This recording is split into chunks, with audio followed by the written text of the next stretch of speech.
Good morning and welcome to Rising to the Global Challenge of Ocean Plastic Pollution. We're going to get started in just a few minutes, so I wanted to share a few logistical notes.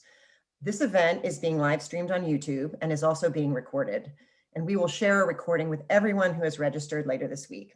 We will have a question and answer session after the panel, so if you would like to ask a question, please use the Q&A feature at the bottom of the screen. If at any time you are experiencing technical difficulties, please send us a message through the chat function and one of our technical people will assist you. Thank you.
Welcome, and thank you to everyone who has taken time out of their busy schedules to join us on World Oceans Day. My name is Shevra Voltmer, and I am the Director of Plastics Initiatives at Ocean Conservancy. This is the third year that Ocean Conservancy and USAID have teamed up to talk about international marine debris issues on World Oceans Day, and a lot has changed in that time. It was less than 3 years ago that the Save Our Seas Act, which encouraged executive branch international engagement on marine debris, was signed into law. At the end of last year, SOS 2.0 became law. SOS 2.0 includes additional international measures, including formalizing US policy on international cooperation, enhancing federal outreach to other countries, and exploring the potential for a new international agreement on marine debris. While there were ad hoc efforts around the US government, this legislation provided a framework for much broader international engagement. USAID responded by using the insight it was gaining from its municipal waste recycling program to launch its flagship Clean Cities Blue Ocean program, which you'll hear more about today. At Ocean Conservancy, we have been working on the issue of marine debris for a long time. And together with leading scientists like Dr. Jenna Jambeck, who is here with us today, we have catalyzed a lot of the science and analysis that has helped the world really understand the scope and the scale of the marine debris problem. Just in the last 3 years, we published our Plastics Policy Playbook, which examined various policy options to address the issue. Last year, Ocean Conservancy released a new report to examine the informal waste sector that is prevalent in many parts of the world and how they could be empowered to keep trash out of the ocean. And our newest report, released this year, digs more specifically into the financing challenges around marine debris and how it might be addressed. Increasingly, at Ocean Conservancy, we've also been investing in efforts not just to research, but also to test and to build the pathways for the global systems changes that we know are needed to keep trash out of the ocean. So for example, drawing on our research, Ocean Conservancy worked with our Trash Free Seas Alliance, a multi-stakeholder group of industry, scientific, and conservation leaders to help launch Circulate Capital, the world's first catalytic capital fund dedicated to keeping trash out of the ocean, and the focus of our first World Oceans Day event with USAID in 2018. We followed that up in 2019 with the launch of our Urban Ocean program, a partnership with the Resilient Cities Network and the Circulate Initiative to help cities understand their circularity challenges, build capacity, and embed marine debris reduction strategies in their larger urban priorities like waste management, public health, tourism, and economic growth. And I dare say, this program served as a little bit of an inspiration for Clean Cities Blue Ocean. Ocean Conservancy is also undertaking an ambitious effort in Vietnam, working with local partners to support the Vietnamese government's efforts to successfully implement its national action plan to combat marine debris, as well as installing 5 locally designed and built trash traps in the Red River biosphere. And most recently, we launched our newest initiative, Advancing Solutions to Plastic Pollution Through Inclusive Recycling, or ASPIRE, to test the findings from our informal sector report published last year. With partners, including one you'll hear from today, we are already working in Colombia and hope to soon be operational in Vietnam. So all of this is to say that there's a lot going on. What we're really aiming to do with today's event is to share some of the things that we're doing at both USAID and Ocean Conservancy to rise to the global challenge of ocean plastic pollution in the hopes of encouraging and inspiring what we see as a growing appetite in the US government and beyond to do the same. So with that, I would like to welcome USAID Acting Assistant Administrator Carl Fickenscher of the Bureau of Development, Democracy, and Innovation to provide opening remarks. Previously, he oversaw the Bureau's Private Sector Engagement Hub, the Center for Economics and Market Development, and managed USAID's International Finance Corporation. Sir, the floor is yours. Well, thank you very much for having me here today. Thank you for that introduction, Trevor. That was very good. Good morning, good afternoon, and good evening to those who are attending, wherever you are.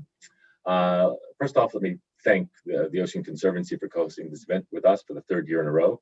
And more importantly, thanks for being great partners in the fight against ocean pollution. Also, I'd like to thank all of the attendees who are online today for your interest in addressing this growing problem and engaging in critical conversations to develop solutions. Today's World Oceans Day, a day to step back and reflect on the important role that oceans play in sustaining us all. Over 3 billion people, almost half the world's population, rely on food from the ocean as a significant source of protein, and millions more depend on a healthy ocean for their economic livelihoods. But the harsh reality is our oceans are in danger. Ocean plastic pollution has reached a crisis level, threatening the world's marine ecosystems, major industries such as fishing and tourism, food security, and ultimately human health. An estimated 11 million metric tons of plastic enter the ocean every year. That's the equivalent of more than a garbage truck of plastic entering the ocean every minute, every day. Without urgent action, we can expect this to triple in the next 20 years. This is a global problem that affects every coastline, every community, no matter how big or small, and even to the greatest depths of our ocean. Our understanding of the ocean plastic pollution crisis has increased exponentially since the pioneering research led by Professor Jenna Jambeck that was published in 2015. And we're very grateful to have Dr. Jambeck with us today to update us on the latest science of this crisis. Her landmark research, combined with advocacy from organizations like Ocean Conservancy and the resulting media attention, has helped significantly raise awareness of this issue from policymakers to young people across the globe. and that awareness has translated into action. The 2015 JAMPEC study led to the launch of USAID's first efforts to combat ocean pollution directly, the Municipal Waste Recycling Program, launched later in 2016. And as the Municipal Waste Recycling Program now prepares to close after 5 years, and more than 30 locally led projects in Indonesia, the Philippines, Sri Lanka, and Vietnam, we want to take the opportunity of this year's World Oceans Day to reflect on the end of the first phase of our ocean plastic efforts and to look forward to what comes next. One thing is clear: what comes next must be bigger and bolder, given the scale and urgency of the challenge we face. So I'm pleased to report that the US government, and USAID in particular, are ramping up our efforts to combat ocean plastic pollution internationally. 6 months ago, as Trevor mentioned, the Save Our Seas 2.0 Act was signed into law with broad bipartisan support. For those of you who follow politics in the US, broad bipartisan support is not a phrase we use often. That reflects the commitment here. SOS 2.0 places the United States in a more active role on the international stage and envisions the United States taking a leadership role in international efforts to improve the management of plastic waste and post-consumer materials. At USAID, we're preparing to launch a new series of partnerships and programs in key countries, building on the foundation of our earlier work. So as we look forward to the next phase, what can we learn from what's come before? And how do we ensure that our efforts are as effective as possible? I'm pleased that we have an excellent panel of experts here today to share their insights on these questions. But before we turn it over to them, I want to reflect on a few key observations. For USAID, we've seen the greatest impact can be realized by working with rapidly growing cities and towns along rivers and coastal areas in low and middle income countries that are directly impacted and often directly contributing to ocean plastic pollution. The cities are complex systems. The causes of and solutions to ocean plastic pollution can vary greatly from city to city, region to region. Reducing ocean plastic pollution requires understanding these complex systems and developing solutions that result in systemic changes to our production and consumption, especially with packaging and waste management. Only these changes can bring us closer to a circular economy, the benefits of which would extend beyond the ocean plastics problem. To do this requires using every tool in the development toolbox. With the launch of the Clean Cities Blue Ocean in 2019, USAID expanded our work beyond local level grants to include more direct technical assistance to municipalities to build their capacity to provide better services and attract much needed investment in solid waste management infrastructure. To successfully transition towards a more circular economy, we will continue to help our partner countries and cities to strengthen policies and incentives for the 3 R's: reduce, reuse, and recycle.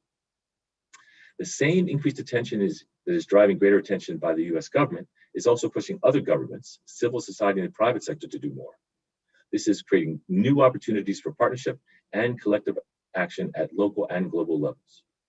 From the Ceylon Chamber of Commerce to the Coca-Cola Foundation to the investment firm Circulate Capital, we are forging partnerships that are driving innovation and solutions on the ground.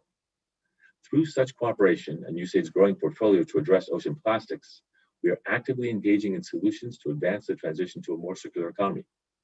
In collaboration with cities and companies, USAID is working to implement new business models at the local level so that we can use less plastic packaging when possible and create markets and efficient collection systems so that used plastic packaging is always recovered. We've also seen important benefits from focusing on empowering unsung heroes in the global fight against ocean plastic pollution, particularly independent waste collectors and women. Globally, more than 15 million people work as independent waste workers, most of them women.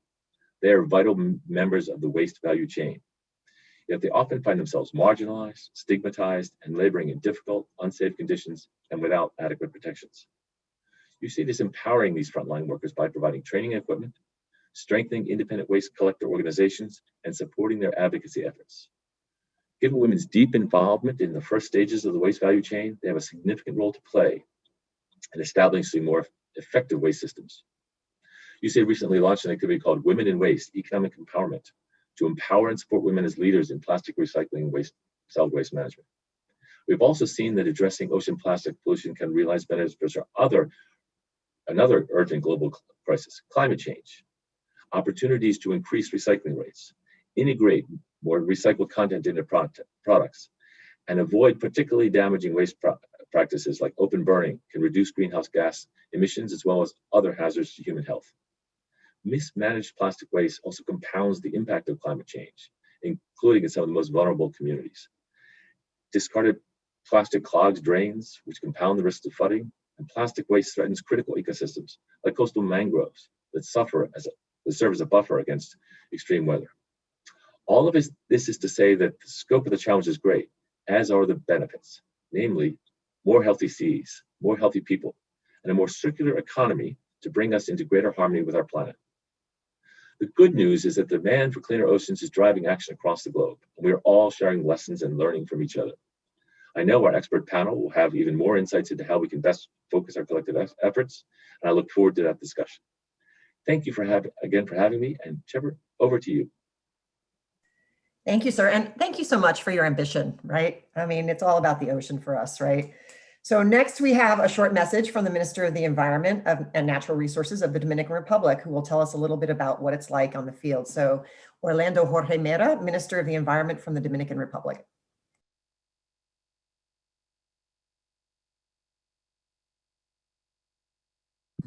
Hace aproximadamente un año, República Dominicana estuvo en la palestra pública mundial cuando una reconocida revista de modas publicó una foto de una de nuestras hermosas playas completamente contaminada, llena de desechos, en especial de plásticos. La foto fue elegida por los editores, entre muchas, porque expresaba una realidad global que no solo atañe a nuestro país del impacto del plástico en las zonas costeras y en los océanos. Los dominicanos no nos sentimos orgullosos de haber sido protagonistas de esa historia, pero tampoco podemos rehuir a la verdad que esa foto expuso al mundo. Durante décadas, el tema de la basura y su gestión en las ciudades y en los polos turísticos ha sido un problema que ha perseguido a más de un gobernante y a muchas autoridades locales, y ante el cual la mayoría de ellos ha sucumbido. La gestión actual del Ministerio de Medio Ambiente y Recursos Naturales no escapa a esta realidad. Hemos heredado el problema gracias a la nueva Ley General de Gestión Integral y Coprocesamiento de Residuos Sólidos, número 225-20, que asigna al Ministerio responsabilidades de rectoría para organizar el sector residuos sólidos.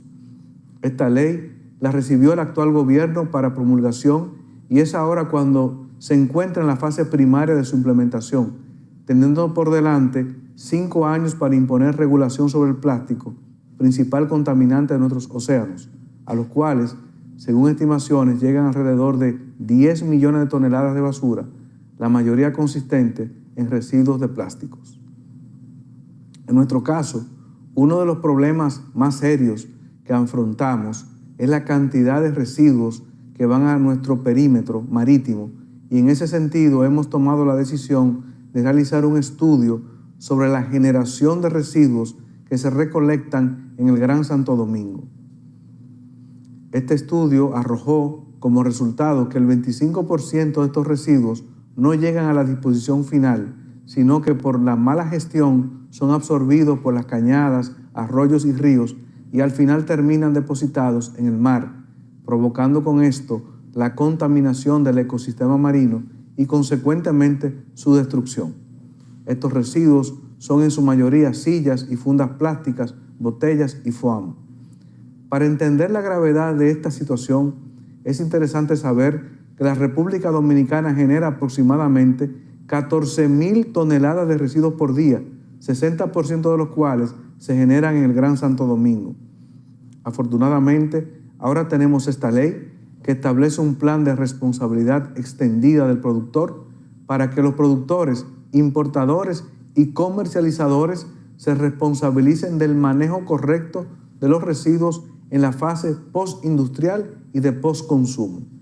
Esto les obligará a establecer programas de recuperación, reuso, reciclaje, aprovechamiento energético u otro medio de valorización para los residuos derivados del uso o consumo de sus productos.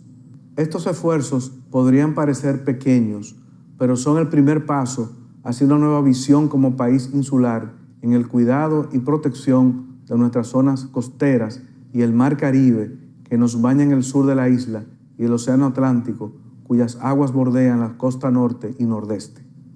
Muchas gracias. Thank you, sir. It's great to hear about the leadership in the Dominican Republic. And I think the minister eloquently described the link between what happens on land and what happens in the ocean. So to get a sense of how the Dominican Republic is responding, we now have another video from Angelo Ortiz Rodriguez from the Ministry of Strategic Projects and Special Programs of the Presidency in the Dominican Republic. Senor Rodriguez is the director of the Office of ECHO 5RD.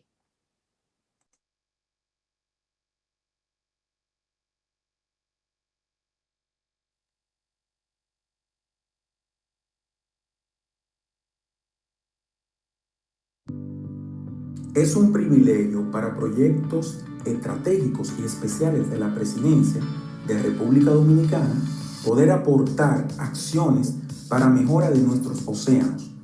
Y más hoy, poderlas presentar ante ustedes en el Día Mundial de los Océanos. Bajo las líneas del ministro José Leonel Cabrera, Neney, estamos accionando a favor de la buena gestión de los residuos sólidos, por ende, la disminución de la contaminación en los océanos. Este año, en colaboración con el gobierno de los Estados Unidos, nuestra dirección, con líneas muy específicas del presidente Luis Abinader, se ha embarcado en un proyecto para crear una infraestructura moderna, apostando a la eliminación segura de los residuos existentes y generados, mayor recuperación en el área de reciclaje, mitigación ambiental inmediata en esos sitios de destino final. Hoy día estamos trabajando directamente en la provincia de Samaná, donde los desechos sólidos, incluidos los plásticos y otros contaminantes, ingresan de manera inadecuada a la bahía de Samaná y al océano Atlántico, desde múltiples puntos dentro y fuera de la península. Esta área no solo alberga uno de los sitios de reproducción más importante de la región para las ballenas jorobadas, sino que también es un área clave que brinda estabilidad económica a través del turismo. Juntos, como país, estamos trabajando con las diferentes instituciones, estableciendo un nuevo modelo regional de residuos que se pueda replicar en todo el país.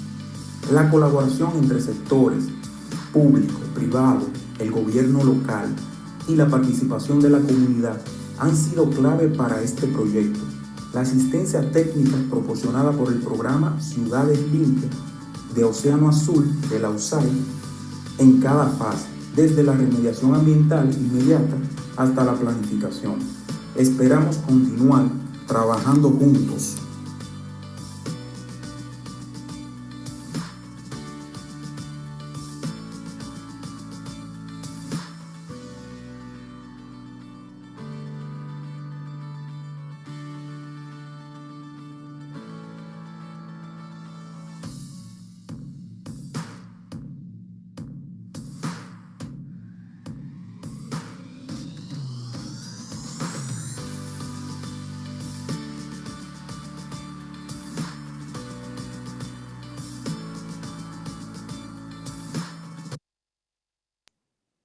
Wow, seeing so many of those dump sites so close to the ocean really brings that issue home for me. So let's turn to solutions. Our next speaker is Claire Romanek, USAID's lead ocean plastics and urban advisor. In that capacity, Claire designed and is leading Clean Cities Blue Ocean.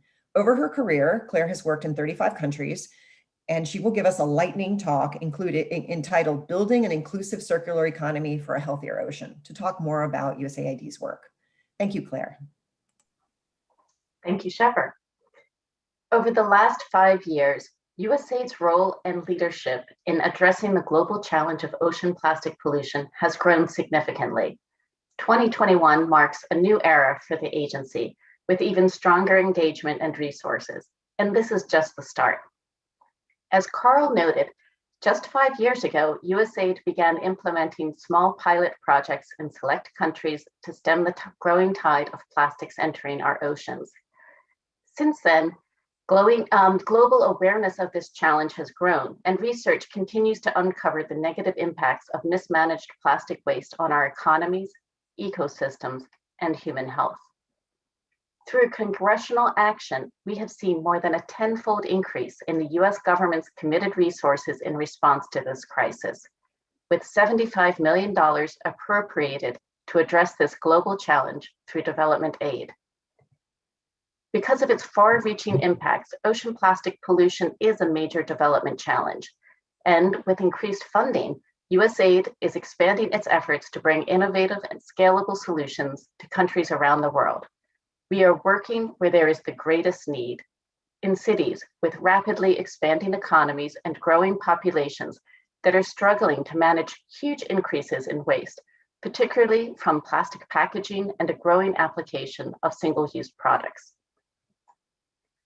Launched in 2016, USAID's first ocean plastics program, the Municipal Waste Recycling Program, worked across 4 countries, Indonesia, Sri Lanka, Vietnam, and the Philippines, to provide 30 grants worth $5.5 million that supported locally led initiatives to reduce plastic pollution. Through the program, which ends later this year, USAID has diverted over 12,000 tons of plastic from the environment and contributed to improved waste management services for 3.5 million people. And the impact continues as their solutions have been taken up by local governments and communities, and we learn from their experiences and recommended best practices. As a next step, in 2019, USAID created a new $48 million global program that we call Clean Cities Blue Ocean, which is working in more than 22 cities and towns of 7 countries to build and advance the circular economy, city by city. Through Clean Cities Blue Ocean, we are supporting countries to transition away from the current linear take, make, waste model to a more circular economy, where we design out waste and pollution and keep products and materials in use. To do this, we focus on creating markets and systems to recover materials, especially plastic packaging, and developing enabling environments where these systems can flourish. Today, I'd like to journey with you around the world to share some of the ways that USAID, together with its partners, is rising to the global ocean plastics challenge. First stop in our journey, the Dominican Republic, where we are supporting the development of infrastructure and a new national model for waste management. We hear often that the global economy and private sector are ready to invest in more sustainable solid waste systems, but in developing cities, investing can appear uncertain and too risky without the necessary expertise and enabling environment. USAID is helping to increase investability, creating the pipeline for appropriate infrastructure in developing cities. As you heard from Mr. Rodriguez, USAID is providing specialized expertise to the Ministry of Strategic Projects and Special Programs of the Presidency to create modern infrastructure for safe waste disposal, increase recovery and recycling, and mitigate the impacts of plastic waste in existing open dumps. Some of the results of this partnership can be seen through these photos, where the progress made can't be missed. In the first months of 2021, the first set of the country's more than 350 open dumps began environmental remediation, with new, safer areas created for local waste to be sorted and prevented from leaking into the environment. In this process, over 200,000 tons of waste were secured, including over 30,000 metric tons of plastic, the equivalent of over 1.2 billion 1-liter plastic bottles. USAID's work in the Dominican Republic is one example of how we are building the foundation for the major investments needed to reduce, reuse, and recycle, and properly manage both legacy and future plastic. Next stop, the Philippines, where we are partnering with the city of Parañaque, located along the national priority cleanup site of Manila Bay, to increase local government capacity and implement right-sized infrastructure. USAID works with cities like Parañaque to create or update their solid waste management plans based on robust data and with tangible steps for improving services and increasing recycling. The city of Parañaque is also currently piloting our new Solid Waste Capacity Index for local governments, an assessment tool which measures and strengthens the ability of municipal officials to manage waste efficiently and safely. To bring planning to life, USAID is also working with the city of Parañaque to design, develop, and attract financing for infrastructure that will greatly increase the capacity of its existing material recovery facility. A new sorting line, pictured here, will build a mechanical sorting capacity of 500 tons per month, where none existed previously. When operating at full capacity, this facility will provide 50 to 80 new living wage jobs. And the design is appropriate for many rapidly developing localities that are currently struggling to keep up with increasing waste volumes and limited local resources. USAID is also working with local grantees throughout Metro Manila to pilot market-based circular economy solutions with private sector engagement. One grantee, the Plastic Credit Exchange, has developed a local waste to cash or aling tindera system, where community members sell their plastic recyclables to local women-owned businesses in exchange for cash. Recyclables are then routed directly to local responsible recycling facilities. One aling tindera partner alone in her first month secured over 1,100 kilograms of sorted and cleaned plastic. That's the equivalent of over 40,000 1-liter plastic bottles. Private sector partners pay into the system and finance the plastic buybacks by purchasing plastic offset credits.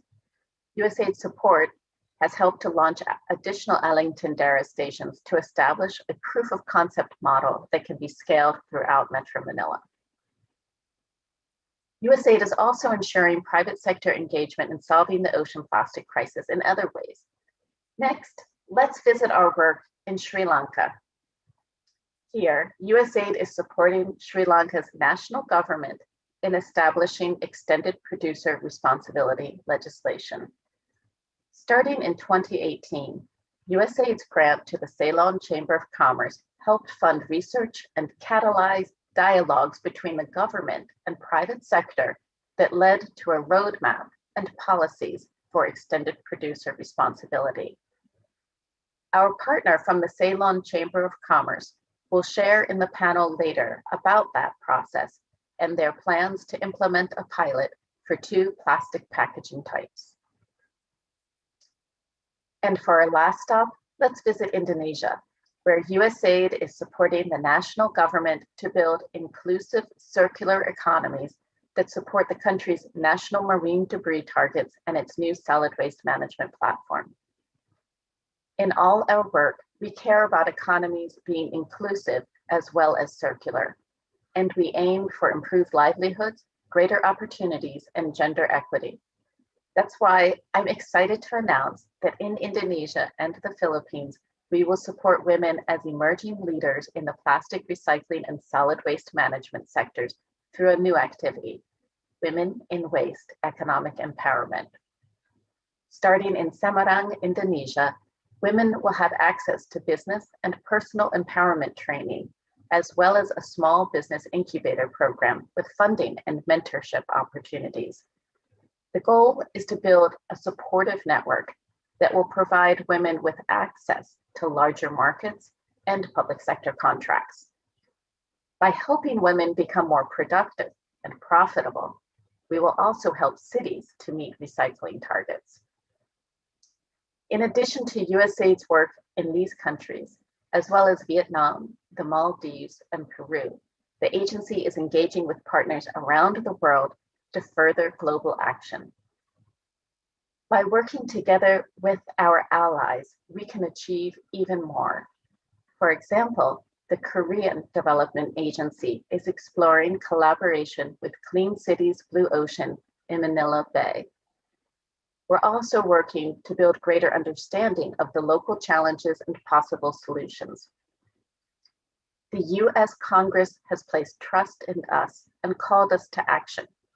In response, we are upping our game, sharing lessons with and expanding programs to new countries and regions, building the systems that will support a more circular economy and a cleaner solution and a cleaner ocean. We have had many, many amazing partners through our journey so far. I am thrilled that several partners are with us today to share more about their journeys and their insights on how the private sector, government, and local organizations can come together to implement innovative and inclusive solutions to reduce ocean plastic pollution. Thank you. Back to you, Shepard. Thank you, Claire, and thank you for taking us on that whirlwind journey around the world. So let's dig in a little bit. I'd like to turn now to our expert panel. And so I have the honor to introduce our panel, who will share with us some of the important and impactful work they're doing all over the world. So with us today, we have Dr. Jenna Jambeck, Georgia Athletic Distinguished Professor in Environmental Engineering at the University of Georgia, and the Director of the Center for Circular Materials Management at the New Materials Institute, which Jenna founded the Circularity Assessment Protocol, and she's also a National Geographic Fellow. We also have the pleasure of having with us today Ms. Jonah de Lumen Pernia, Trustee and Vice President of the Coca-Cola Foundation Philippines, a position she has held since 2017. Under her guidance, the foundation embarked on its most recent flagship program, Chapter 2, which aims to educate, engage, and empower communities and improve livelihoods and working conditions in the informal waste sector. I'm also happy to welcome our partner, Mike Maggio, President of the Inclusive Waste Recycling Consortium, coordinating partner for the Advancing Solutions to Plastic Pollution through Inclusive Recycling, or ASPIRE, our flagship program at the moment. Both through iWork and in his previous capacity, Mike has been working with the informal sector for a long time. He has many years of sustainability experience in the consumer goods industry with companies like Johnson & Johnson and Estee Lauder prior to his current position. Next, I'm honored to have Ms. Tri Dewi Virgianti, the Director of Housing and Settlement at the Ministry of National Development of Indonesia. Ibu Virgi has spent more than 24 years working on policy development on urban, housing, settlements, climate change, and environmental management issues. She holds a Master of Environmental Engineering from the Bandung Institute of Technology. And last, but definitely not least, I am very pleased to welcome Mr. Chandre Vitanagi, Senior Assistant Secretary General of the Ceylon Chamber of Commerce and head of its Projects and Services Division, to our panel. Mr. Vitanagi has more than 35 years of experience in private, public, and NGO organizations in the fields of micro, small, and medium enterprise development, project management, and environmental management. In his current role, he has overseen a number of projects implemented by the Ceylon Chamber of Commerce. So welcome to all our panelists. So I'd like to start with you, Jenna, to help provide some broader context. You've been working on the issue of marine debris for a long time, and you have done a lot of the foundational research in the field. What are the big trends you see, positive and negative, at this point in time? Sure. It's an honor to be here with everyone. Thanks for that question, Shever. And I have been working in this space for 20 years, since 2001. But I was told then, as I tried to pursue this issue for my PhD, that nobody cared about it. And I think it was true at the time. So one positive change is that people definitely care now, and I think science has really helped inform that salience in a significant way. I think people saw this, at least in the space I was in, as only an emotional issue without foundational science. I don't think that was true at the time, but that has certainly changed, and science now seems to drive a lot of the work and actions in this space. And this point was really brought home last year when the cover of Science magazine was about plastic pollution, and there were two parallel articles that really came to the same conclusion that without a more aggressive approach to this issue, the plastic entering our ocean is only going to increase. And others, at USAID have mentioned that already this morning.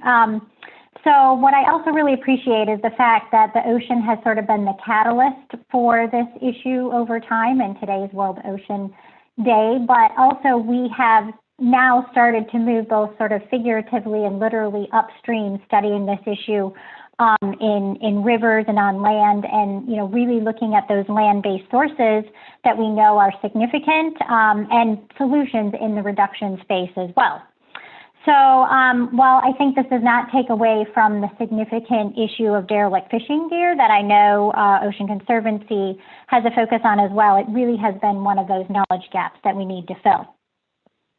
So I want to say it's very positive that everyone seems to agree that plastic pollution is an issue to be addressed now, and I think that was clear, as was mentioned, with the bipartisan support of Save Our Seas Act and other bills in Congress. I think that a more negative trend is probably the divisiveness in sort of addressing it. So in reality, I think it needs to be like an all of the above approach, though certainly prioritization is warranted. I think of it as an integrated approach, various interventions along the value chain and with leakage of plastic into the environment. I think also, and you've heard me say this many times, context-sensitive situation and geographies. In other words, I think more community-driven and place-based interventions, and I think Claire highlighted a lot of those. So I think although these needs, as clear from our work in the US as well as other global initiatives and governments, those also need to be involved, but I have seen those growing since 2015. So in general, because of the changes I've seen in this space over the past 20 years, and I think significant progress that has been made, I tend personally to be optimistic that we will continue this trend of making headway on the issue. So Jenna, thank you. You kind of helped tee up my next question. So it's almost like you knew what it was. A follow-up question, if I may. You are working with both USAID and Ocean Conservancy, and we are really excited about our collaboration to bring your circularity assessment protocol to communities around the world. Can you share with our audience some of your early insights that you're gleaning from that work around the world? Sure.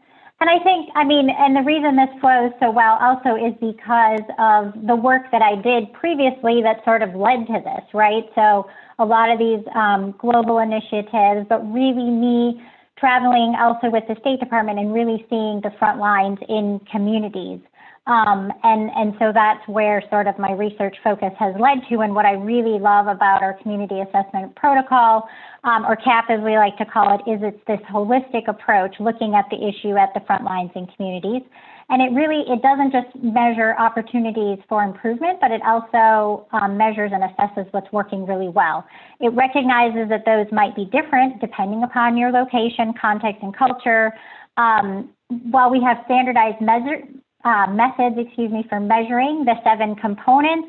So those are input of plastic materials into the community, perspectives of community members, single use versus reuse, product and packaging design, collection of materials, end of cycle and end of life management, and finally leakage.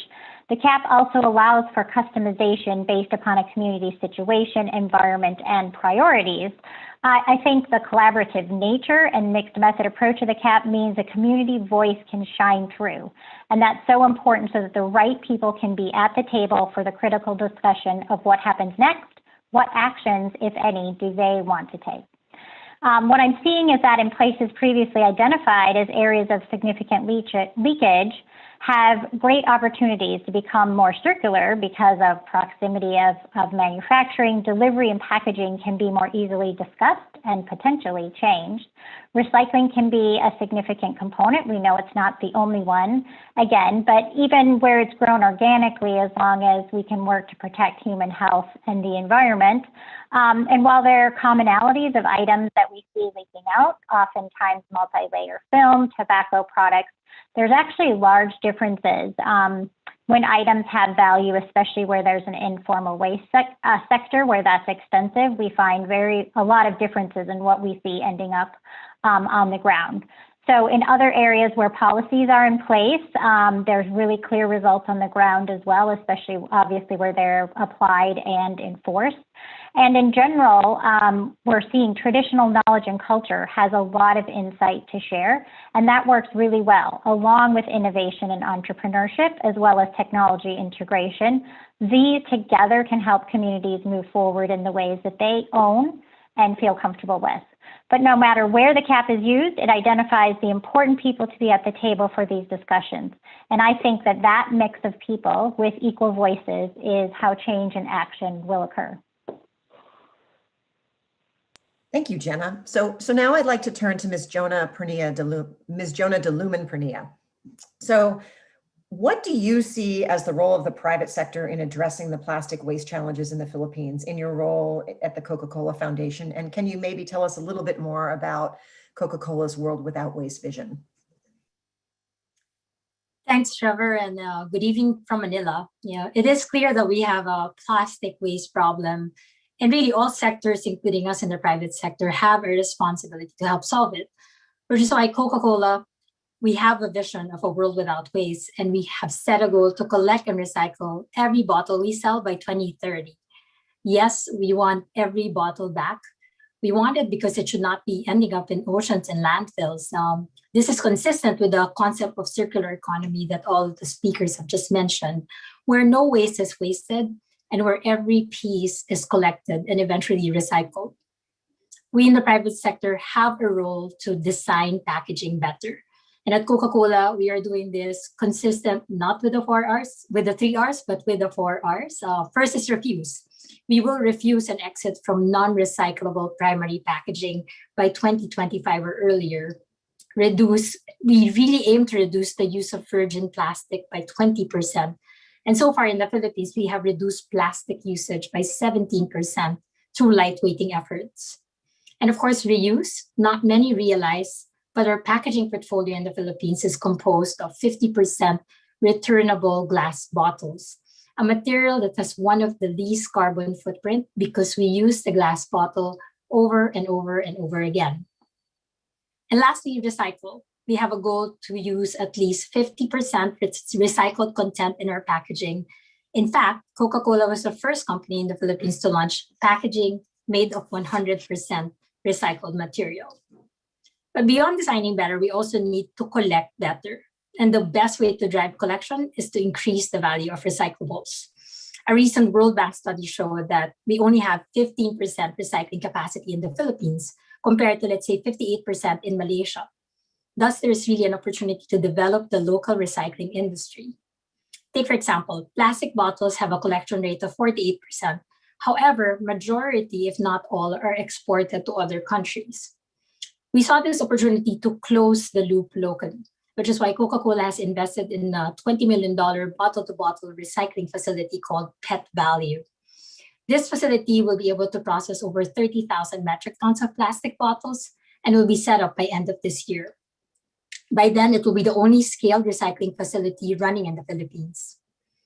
To end, the problem of plastic waste is a big, complex, and interrelated one. A problem of this size and scale requires bringing people together from us in the private sector to government to NGOs and to communities. And we at Coca-Cola are really committed to be part of the solution. Over to you, Shever. Thank you. Can I ask a follow-up question? Because Sure. it's great that you guys want to get every bottle back, and that's what you should be doing. But it's hard to do, right? It's easy to say and hard to do, like many things in life. So the Coca-Cola Foundation will be supporting USAID's Clean Cities, Blue Oceans, Women in Waste economic activity in Metro Manila. So can you tell us a little bit more about your interest in that activity and how that partnership will further gender equity, support informal sector workers, and sort of help you accomplish your goals? That's a good question, Shever. And let me tell you, USAID's Women in Waste Economic Empowerment is the perfect convergence of Coca-Cola's two most important sustainability programs. That's women empowerment and our World Without Waste School. Thus, it was a very straightforward decision for the local Coca-Cola Foundation to support this, especially since we've had a strong partnership with USAID for many years and amidst many disasters and crises. And really, the best way to support the informal waste sector is to uplift their livelihood while uplifting their lives. And this is our shared goal. So in uplifting their livelihood, we are providing these women access to training and access to capital to run their business better. We have learned from our other women empowerment programs that with the right capability and support, they can grow their business better and faster.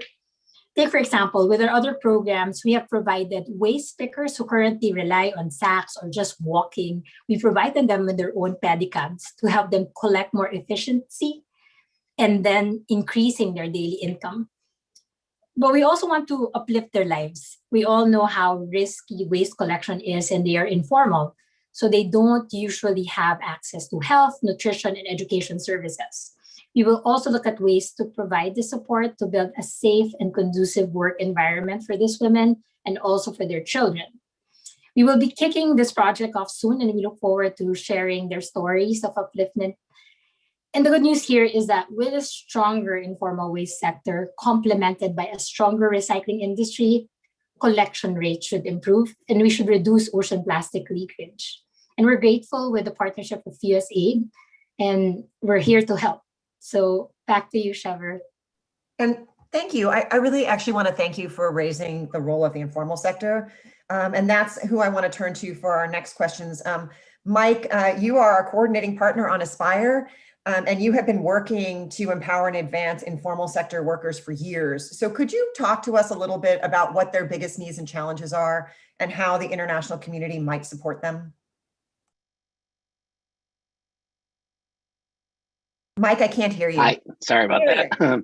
Hi, hi, Shever, and thank you. It's a really great question, and I think for me at least, I think about it in a couple different ways, and I think the obvious one is talking about financial inclusiveness, and I think everybody jumps right there, and this is often mistaken for social inclusiveness.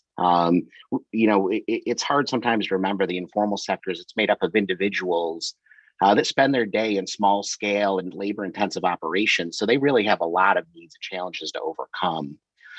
Some of their basic needs are human dignity needs. One of the things that I always try to focus on is the formalization through a process which we call social fingerprint, which is a management system approach that teaches and informs the informal sector where they fit into the value chain. And that's a big shift. One of the second needs they have is a need for a true commercial connection, stable contracts which help eliminate the price of the day. The informal sector often faces middlemen or gray markets that'll really offer low prices due to convenience. So that's another need that they have, the idea of a stable contract. The third need that I really focus on is to achieve the living wage, and we try to use a lot of the fair trade principles from the agriculture sector and apply that to the waste and recycling to get to that financial inclusion. Some of the challenges are enforced legislation. There's a lot of legislation today. Not all of it's enforced that well. In the areas that we work where it is enforced well, we see significant and sweeping change. And in the areas it's not, we see a lot of the checking the box. The second real challenge is recognition. So again, if I kind of put that financial and social inclusiveness at the top, it's hard to get there when you're not recognized. So I think that's a real challenge, is how do we get the informal sector recognition? And then the third is lack of consistency and solutions. We talk to the informal sector quite often, and they tell us, every day they're facing a new solution or somebody's going to try something new with them. So they have to. One of the challenges is getting past solution fatigue. Thinking about the second part of your question, the international community can really support the informal sector again through this idea of a more consistent process that'll drive policy change. A deeper understanding of what needs to be changed and enhanced. And you have to ask yourself when you look and think about solutions, a good example is, can a digital platform alone tell you if there's a child or an abused woman at the other end of that data? So only really by embracing and recognizing the informal sector, which is a critical part of the system, an incredibly valuable resource that can be partnered with alongside of investment in infrastructure and technology, can inclusion be achieved. Thank you, Mike. And also thank you for sort of the flag on technology may not be the sole answer to this, right? I hadn't thought of that before. And then a second question for you as well. As you know, we're really excited about our new collaboration, Aspire, Advancing Solutions to Plastic Pollution Through Inclusive Recycling, which together with our fabulous local partner, Sempre, is already up and running in Colombia, and we hope to be up and running soon in Vietnam. So could you talk a little bit about the goals of Aspire and how Aspire might contribute to addressing the problems of informal waste workers and marine debris? Yeah, absolutely. And again, another great question. So I'll highlight the three top goals, which is formalization, the improved health and well-being of the individuals, and then the idea of creating a low-value plastic revenue stream through a digital marketplace. So starting with formalization, we're looking at how do we increase the informal sector income through the Aspire pilot, and then how do we improve the capacity. So we're looking at improved income through improved capacity in material collected each day. Across the health and well-being, we're looking at equitable treatment in the project by gender, and it's a super proud point. More than 60% of the cooperatives and warehouses that we're talking to are female. So again, I feel really good about the empowerment of female through the project. The improvement through working conditions, and I mentioned social fingerprint earlier. If you check out on our website, you can learn a little bit more about SAI, Social Accountability International, and their standards, which we apply to improve the living conditions of the informal sector that we interface. And last is the digital marketplace, where we're trying to create a stable market for low value plastics in the selected geographies, Colombia and hopefully soon Vietnam, in order to increase the availability of recycled content. We want to also look at the economic side of this, which is around stabilizing the prices paid for these low value plastics, which will help encourage collections. We talk a lot about the incentives. I think about Aspire as a catalyst that's brought together a collective of companies that can provide the informal workforce with a lot of things like information and skills and technology, equipment, and generally expand the informal sector processing capability. And through Aspire and its partners, we've begun mapping an ecosystem necessary to connect the informal sector to the developed supply chain through an economic model that ensures that each individual that are the front line of recycling climb above the living wage. So the economic model based on the living wage floor. And the companies that want to buy the recyclables collect a level of social assurance that lowers their risk in their own value chain. So thank you, everyone, especially Ocean Conservancy and USAID today for hosting us and giving me the opportunity to talk. Back to you, Shever. Thank you, Mike. And it sounds like, I mean, one thing that's coming through as a through line for me is the importance of the informal sector when you think about this issue globally, which is not something that's always top of mind in the United States. So next, I'd like to turn to Ms. Dewi Virgianti. Ibu Virgi, can you please tell us about the ocean plastic problems in Indonesia and how the government of Indonesia is tackling this as a development challenge? Specifically, how is your agency working to build out Indonesia's solid waste management platform to help combat ocean plastic? Okay, thank you, Shever. Good evening from Indonesia. So, thank you for the great question as well. Sorry, I accidentally pressed the video button. So Indonesia, maybe as the fourth most populous country in the world. So we have a very big number of people living here. And consequently, of course, we also generate, I think, one of the biggest solid waste in the world as well. And waste performance doesn't really keep up. Yeah, waste management performance doesn't really keep up with the growing population. So in terms of waste handling, we can only, in 2020, we cover only 55% of the household I mean the waste management, and only 0.9 reduction or 3R. That's performance also is a reduction from maybe 5 years ago. So it shows that we cannot really our performance is still behind. I mean many countries in the world. So. In terms of plastic waste, we also produce around almost 70 million tons of plastic in 2020, and the second largest type of waste after the organic waste, and almost it's more than 1 million ended up in ocean. So it's a big number, big country. So I think the reason for that is we have many issues, challenging issues. I think one of the issues is, as I mentioned, we are growing, still growing population very quite rapidly, and also urbanization is quite rapidly. So people, the change of lifestyle, produce more and more waste that we cannot really still keep with the waste management. And also we have more than 500 municipalities and districts which is a big number, and waste management is decentralized to that level. So it's a big number that we have to manage. It's not in the hand of the central government, but it is in the hand of local governments that need to be, that they are responsible of managing the waste in their area. So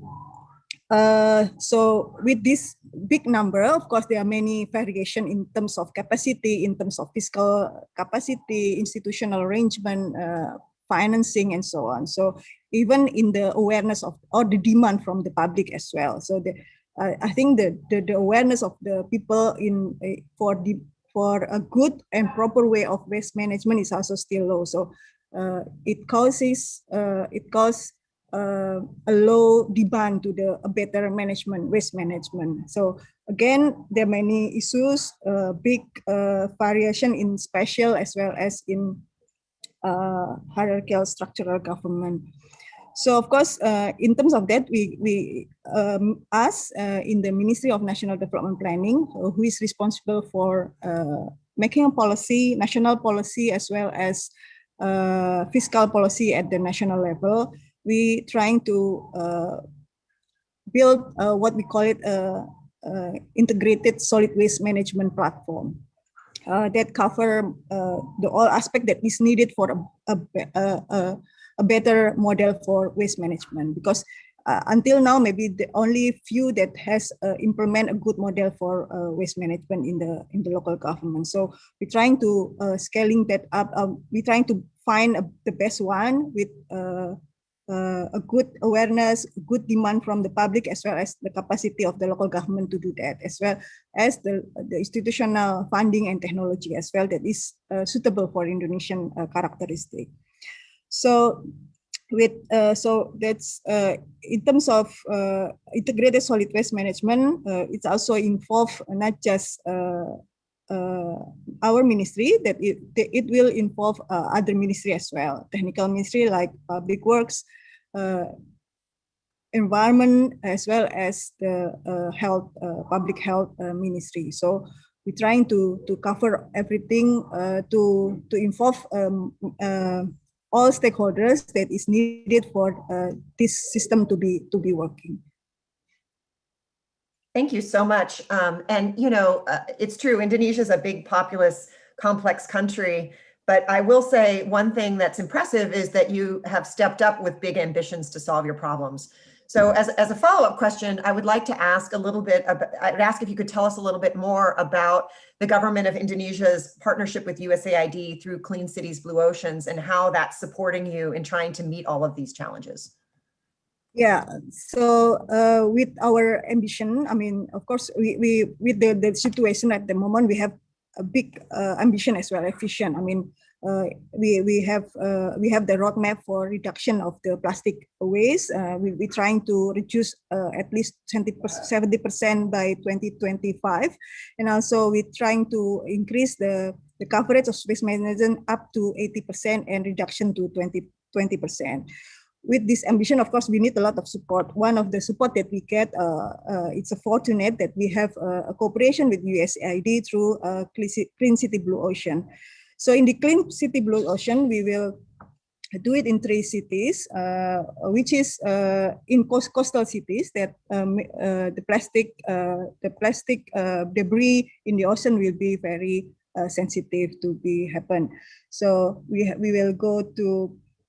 will implement this approach in Semarang, Ambon, and Maluku, Makassar, and Ambon. 3 cities are priority location for solid waste management, where it is also located near the sea and or beaches. So it represents also various region of country, a big city, a smaller one, and medium city in the country. So, and it's also western part and eastern part of Indonesia. So it's we hope that this will be a piloting model that can be replicated in many other cities in Indonesia. As I said, we have so many cities and districts in Indonesia that need to be increase their capacity. So with CCBO, we will trying to have more innovation solution for stop plastic leakages to the ocean by focusing, of course, from the land based waste management as well. So it's not just cleaning the ocean, but we're trying to answering from the source. So the areas that will be improved is first in building capacity of improved solid waste management, improving in enabling environment for 3 Rs, including cooperation with the private sector, informal, and many other stakeholders that maybe at the moment is not really in the mind of the local government to work with. And then build social and behavior change, because as I said, demand for this is still low in the community. So with the awareness, we hope that the demand for better management will grow, and they will also willing to contribute to the better management of solid waste. And then, of course, support gender equality and women's economic development. Because in Indonesia, we have culture that sometimes domestic issues like solid waste, many are handling by a woman or certain gender. So we're trying to empower them, not just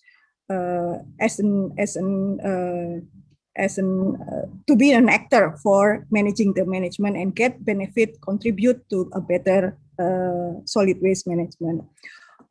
So all these efforts are expected also in line with what we call it the platform, as I explained before. So we hope that the CCBO will also contribute to improvement of overall solid waste management in Indonesia cities, particularly in waste reduction. Things that we really need happening in Indonesia, and it hopes that land-based waste management improves the amount of marine debris can also be reduced in the ocean. So the result from best practices from CCBO in the 3 cities, although we will start from 1 city this year, Semarang, can be later on will implement to the other 2 cities, and at the end we hope that the result will be widely disseminated to be lesson of and reference for other cities in Indonesia. So Indonesia can really improve our performance in solid waste management and contribute to a better global environment. Thank you so much. That was wonderful, and very exciting to hear everything that's happening in Indonesia. So now we will go to Mr. Vitanagi, who is with us from Sri Lanka. Thank you so much for being with us today, or in the evening for you. And through your work with USAID's Municipal Waste Recycling Program and continued support through Clean Cities Blue Ocean, the Ceylon Chamber of Commerce is establishing a model for extended producer responsibility in Sri Lanka. Many countries are moving to pass policies on EPR, but have really struggled to implement them. So what steps have you taken in Sri Lanka that give you confidence that you'll be able to implement these policies? First of all, thank you very much, USAID and Ocean Conservancy for inviting me to share the Sri Lankan experience on EPR implementation. I think I should first explain the background for EPR implementation or introduction of an EPR system in Sri Lanka, and then actually, like in many developing countries, in Sri Lanka also the solid waste management is entrusted with the local government authorities or municipalities, and municipalities their main grouse was there are no viable alternatives to reduce or replace plastic. So therefore, most of the time the municipalities and local government authorities resort to open dumping and landfilling. So in Sri Lanka, there are landfilling sites, number of landfilling sites in Colombo and also in and around main cities in the country. And then you may be sometimes aware, one such garbage dump collapsed in 2016, destroying almost 100 houses and killing innocent people. And then at the same time, one time World Bank came up with a report where they cited Sri Lanka as among the top 5 ocean plastic polluters of ocean. But later they corrected that there were some due to wrong statistics. But still, that shows the gravity of plastic issue in Sri Lanka. So it was a serious national issue where plastic is getting into waterways and also ultimately getting into ocean in a big way. So therefore, there were a lot of pressure from the environmental groups, NGOs also, to for government to take action. So therefore, there was regulatory pressure, at the same time pressure from the pressure groups. And then in 2017, government tried to introduce a EPR system based on a deposit refund system, but that was not well planned or well thought out. So therefore, private sector had serious concerns the pragmatic implementation of the so-called EPR.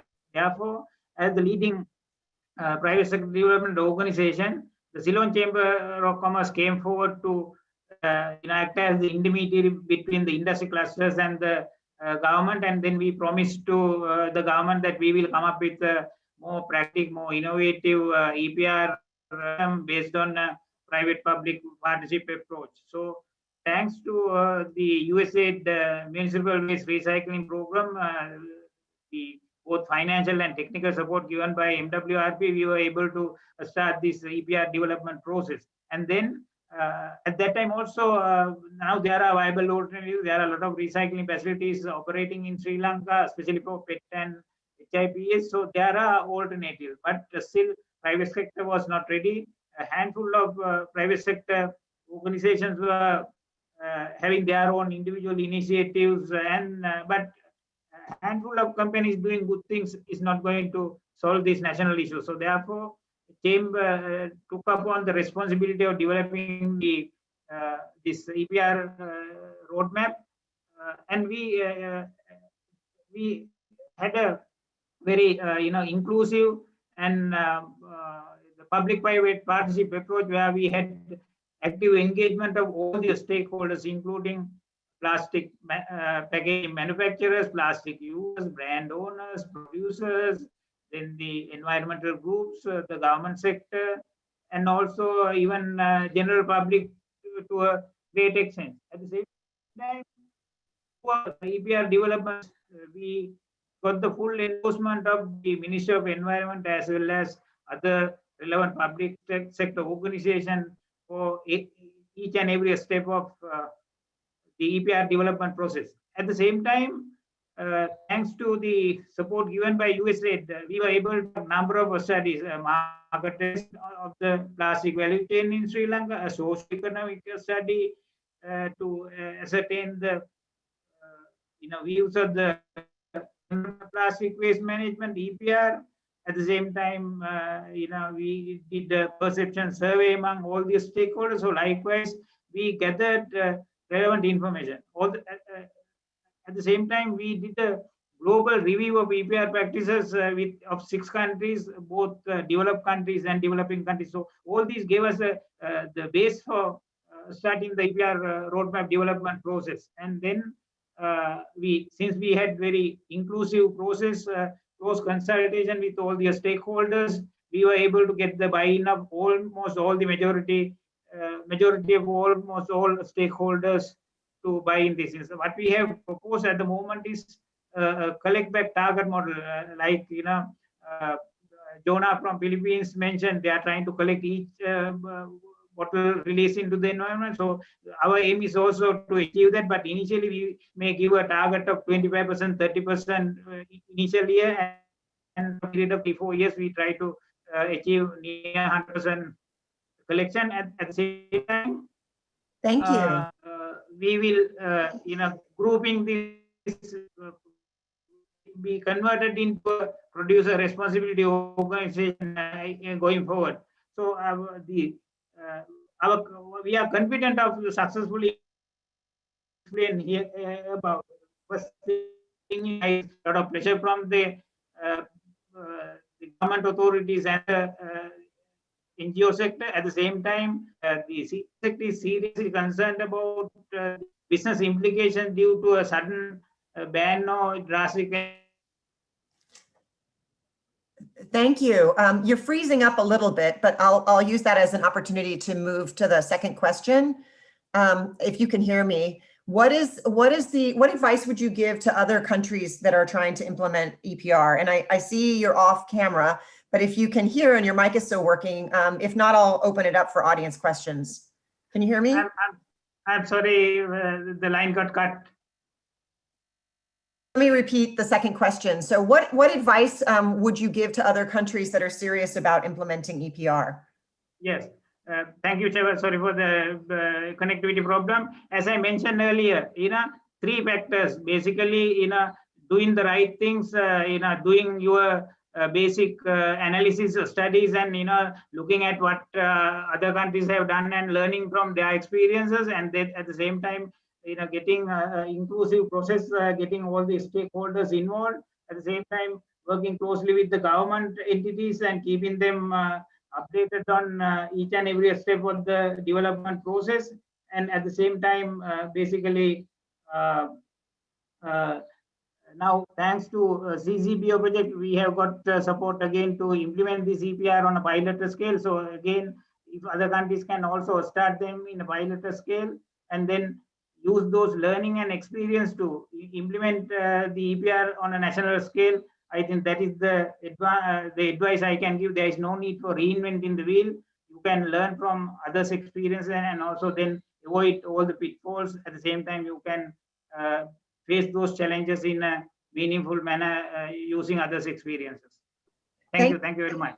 Thank you so much. So now we're going to turn to questions from the audience. I see that we already have a couple in the queue. So if you are in the audience and you would like to ask a question, please put it in the Q&A or the chat, and the team will get it to me. So we have a question from Mr. Michaelino, and this is for Jonah, and the question is basically, you mentioned the success of EPR schemes for glass bottles. Is Coca-Cola planning to introduce a deposit return scheme for PET bottles to mirror the success of glass counterparts? Thanks for that question, Mike, and thanks, Trevor. Coca-Cola supports collection and recycling initiatives of post-consumer packaging, and it is central to our World Without Waste goal. In fact, the Coca-Cola system participates in deposit systems around the world, including the voluntary deposit scheme that we have on our returnable glass bottles in the Philippines. However, we've seen that a lot of analysis suggests that deposit systems may not work in every societal and economic solution and may not work on all material types that have lesser value. So as Chandra shared earlier, this did not work in Sri Lanka. However, we do support other well-designed policies that increase the ability of the industry to collect, process, and recycle, and truly create a true circular economy. So one example is the voluntary EPR schemes as shared by Chandra, which we are also working very closely with the industry as we speak.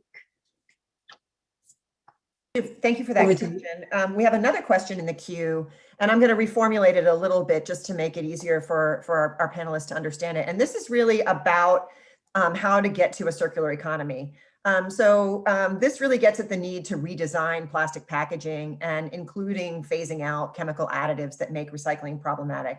So I will throw this out to the panel at large. I know, Jenna, you work at the New Materials Institute, so maybe you have some insight on this, but any of the panelists really.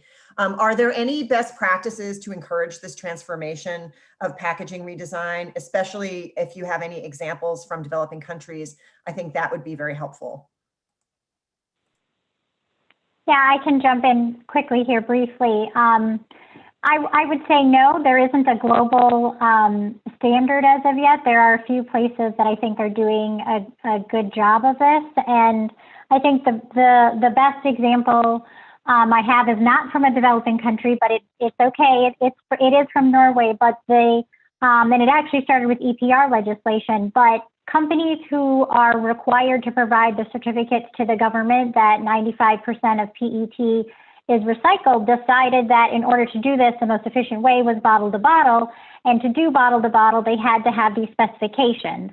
And they only allow certain colors, and that's clear and a little bit of blue, and certain adhesives that are non-toxic. So it's really just those basic thoughts about if we want to be most efficient about this, what can we do? That's just one simple example, but we have like Sustainable Packaging Institute, Green Blue here in the US, and people who have been working on this. So I think taking some of those smaller examples, but absolutely this is a big need. Thinking about end of life at the design stage, green engineering principles, those can help tremendously in this space.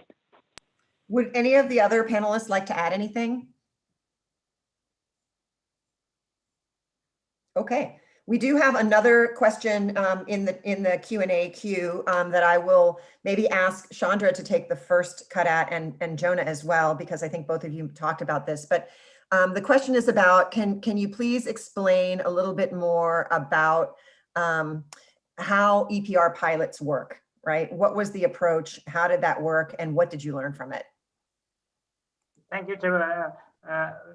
I couldn't complete my presentation earlier. There were some issues. So as I mentioned earlier, the model we have proposed as an initial starting point is to for each and every brand owner and the large scale producers of food and beverage and who are using PET in large quantities to declare amount of plastic they release into the environment every year based on their production figures and the sales volumes, and then agree on a target percentage of to be collected in the first year, the next year. Basically, we have through the perception survey what we have agreed was to start with 25%. At the moment, it is somewhere around 10-12% in general. So, since this is a new model, the leading companies, big companies will automatically support, but there are SME sector companies also who have to comply with this thing, so they will take time. So therefore, we are trying to implement this initially in the Western province, Colombo city, in 3 districts around the capital city, and then basically use those experiences, how it what are the challenges we are going to face, what are the bottlenecks, pitfalls, and then basically to expand it as a national program and island-wide program. Thank you. Would any of the other panelists like to add, Jonah, or any of the other panelists like to add to the idea about EPR pilots?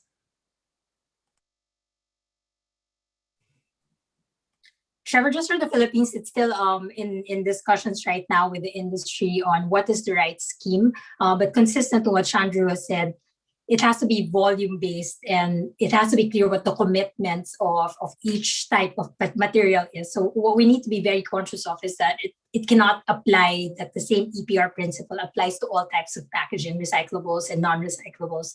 So we need to be conscious of that. That's one.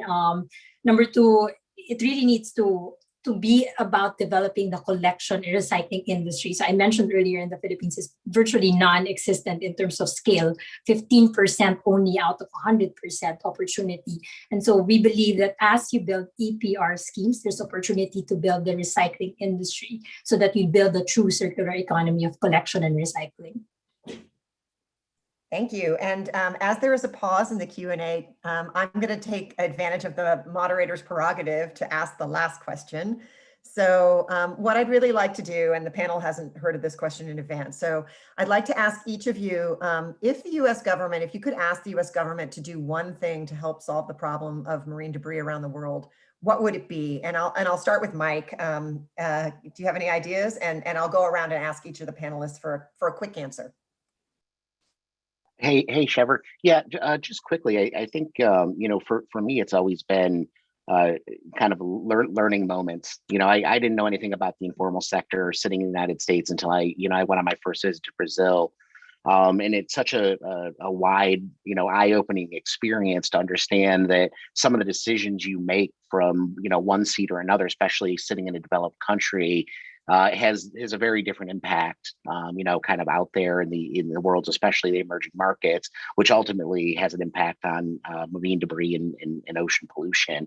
And I even think about something when we were talking about design earlier. Again, designing in a vacuum breaks the circular economy apart. So I think that's the education piece for me is really a big thing. Thank you, Mike. And maybe I could ask Ibu Virgi to chime in on this as well. If you could ask the US government to do one thing to help on marine debris, what would that be? Well, I think especially for Indonesia. I mean, what we have right now with CCBO, and actually it's not just CCBO. I mean, we have a good cooperation with USAID, especially. We have a good cooperation with US government through USAID with a lot of other sectors, especially wash sector, water, sanitation, including now we're moving up to the solid waste management as well. So I think what we hope here is that the government of US will give more, will recognize also the characteristic of each country in helping them to build the capacity, to build the better system, a better technology that is suitable within the characteristic of the country itself. So, of course, we hope that we also can learn from other countries that have a similar challenges, similar staging of waste management. And also we have a characteristic of like archipelago country. Maybe it's a bit different from a continent-based country in terms of solid waste. So again, with a big number of people, a big number of municipality and local governments. So we also have that challenge. So we hope that we can learn also from other countries that will that brings from this cooperation with USAID, US government. We hope that it can help us in bringing a better solid waste management. Thank you. Jenna, would you like to add anything? Thank you, Chair. Go ahead. I think it's good to hear from the global community. So, please, Chandra, go ahead. I heard my name. Sorry. Chair, USAID is already doing a great job by extending a lot of financial assistance. At the same time, there are a lot of technical support also through cross-learning events like this. At the same time, sharing various events, and also when the situation was when there was no pandemic, we even had physical events. So I think USAID can do more, because you are operating in number of countries. You are doing a lot of great work in the field of waste management and also ocean conservation. So you can share more experiences from other countries. At the same time, educate the mostly developing countries about new innovations, viable alternatives for plastic, and more technical support, so that we can make use of the funds and the financial support you give in a much more effective and efficient manner. Thank you. And maybe Jenna, if you have any ideas, you have worked with the US government in various capacities, the State Department with AID and others. So what are your thoughts on the topic? Sure. Well, I think Virgi really said it well when she talked about building capacity and working together, but really important understanding the context and the culture that they're in. It's not the same as the US, and I think USAID has really worked to do that with the 2 grant programs that have been going on. And I also see a role for data and science in this space, especially open data, especially data that is shared amongst folks, to be able to have this knowledge sharing and empowering communities to really make decisions on what they want to do, what works for them. Thank you. And then Jonah, I'll ask you to bring up the conversation. If you could ask the US government to do one thing, what would you like to do? What would you like it to do? Well, it's difficult to ask the US government to do one thing. And I think it's probably at this point, let's work together, right? And it is a message for any type of government, whether the US or the Philippines government. Let's work together towards solutions. In most countries, like in the Philippines, waste management and waste collection is with the local government unit. So it's important for us to work with them, not only in the collection, but in developing the materials recovery facility, which they've shared is being worked on in Parañaque by USAID. Just this week, Coca-Cola announced that we are now a global implementation partner of the ocean cleanup, where we are working to deploy 15 interceptors that will intercept waste in key rivers so that it doesn't end up in the ocean. So this will require us not to do it independently, to work with the local government units in all of these geographies to find solutions, put it in the right place, and make sure it doesn't end up in the oceans. So we're here to work with the US government. That's all I ask for. So that's a wrap. So I want to take a moment first to reflect on a couple of things that came out of the panel that were through lines for me. There were two big ones that came out through, I think, all of the panelists. One is this need for partnerships and cooperation, whether you are representing the government sector or the private sector or the scientific sector or the NGO sector. What I'm hearing, what I heard from each and every one of you was this need for collaboration and partnership. And then the second through line that I heard through all of your presentations was really about the need to think about what works where you are, what works in the local context. Each of you talked a little bit about some of your observations, whether it's that you're an archipelago or an island state, or where you are in your state of development, what you have on the ground, what you need, what your local context is. And that came out in Jenna's discussion about the circularity assessment protocol. And so I want to sort of leave people with those kinds of thoughts about, as we go forward, what I feel out of this day is that there's a lot of great work going on, a lot of exciting work going on, innovative work, but there's still a huge need. And so as we go forward, I think what we need is just more, right? More collaboration, more partnerships, more science, and so that we can collectively go through this journey and learn together, because we're still really in the early stages of trying to figure out how to make this work, particularly in the sort of varied geographies that we're talking about. So with that, I'd really like to thank everyone who took the time out of their day to join us for World Oceans Day to talk about marine debris, and to wish you a happy rest of your day. So thank you very much. Thank you very much. Thank you.